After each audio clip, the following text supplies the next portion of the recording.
ഇത് നടന്നു 2 വർഷം മുമ്പ്. ഇതേപോലെ ഈ ഒരു മഴക്കാലം ഒരിക്കൽ ഞാനും വൈഫും കൂടെ സ്കൂട്ടറിൽ ഒരാളെ കണ്ടിട്ട് ഇങ്ങനെ വരുന്ന വഴി ഈ പാർക്ക് അവന്യൂ എന്ന് പറയും. പാർക്ക് അവന്യൂ കൂടെ വരുമ്പോൾ അപ്പോൾ മഴയില്ല, പക്ഷെ മഴ പെയ്ത റോട്ടിലൊക്കെ വെള്ളമുണ്ട്. അപ്പോൾ ഇങ്ങനെ വരുന്ന വഴി ഏതാണ്ട് മഹാരാഷ്ട്ര കോളേജിൻ്റെ അവിടെ എത്തിയപ്പോൾ എൻ്റെ മനസ്സെന്ന് പറയാണ്, നേരെ പോകണ്ട, ഇടത്തോട്ട് പോ. ഓക്കെ.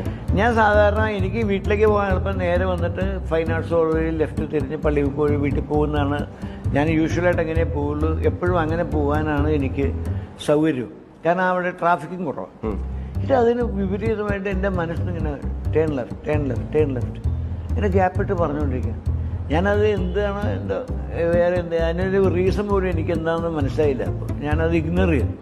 എന്നിട്ട് ഞാൻ നേരെ പോയപ്പോൾ ഈ അവിടെ ഈ ഫിഷറീസിൻ്റെ യൂണിവേഴ്സിറ്റി, കൊച്ചിൻ യൂണിവേഴ്സിറ്റിയുടെ കീഴിലുള്ള ഫിഷറീസിൻ്റെ ഇതൊക്കെയുണ്ട്. ഞാൻ അവിടെ എത്തിയപ്പോൾ റോഡിൽ കംപ്ലീറ്റ് വെള്ളം കെട്ടി കിടക്കുക. ഓക്കെ.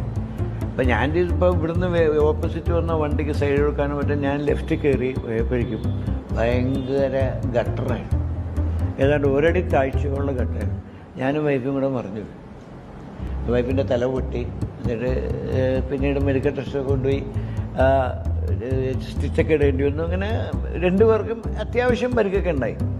അപ്പോഴാണ് ഞാൻ ആ ലെഫ്റ്റിൽ പോകുന്നു എൻ്റെ മനസ്സ് എന്നോട് പറഞ്ഞതിൻ്റെ റീസൺ എന്നെ വല്ലാതെ ഹോണ്ട് ചെയ്യുന്നു.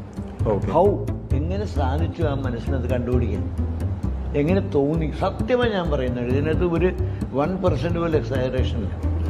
ഈ സാറ് നേരത്തെ പറഞ്ഞായിരുന്നു ഇങ്ങനെ ഇടത്തോട്ട് പോകണം, വലത്തോട്ട് പോകണം, വഴിമാറി സഞ്ചരിക്കണം എന്നൊക്കെ. ധ്യാനം എപ്പോഴെങ്കിലും അങ്ങനെ തോന്നിയിട്ടുണ്ടോ? സിനിമാ കരിയറിൽ ഇങ്ങനെ ഒരു ജോണർ പിടിച്ചാൽ മതി? അല്ല, അത് എനിക്കിപ്പോൾ പറഞ്ഞപ്പോൾ എനിക്ക് തോന്നുന്നത് വെച്ചാൽ, ഈ നേരെ പോയിരുന്ന നമ്മൾ സാധാരണ പറയുമല്ലോ, കുഴിയിൽ വീണു ഇതായി ഇപ്പൊ പറയുമല്ലോ, വലുതെന്തോ വരാനിരുന്നതാണ്. ഇടത്തോട്ട് പോയിരുന്ന ചിലപ്പോൾ തട്ടിപ്പോയാൽ എന്തെങ്കിലും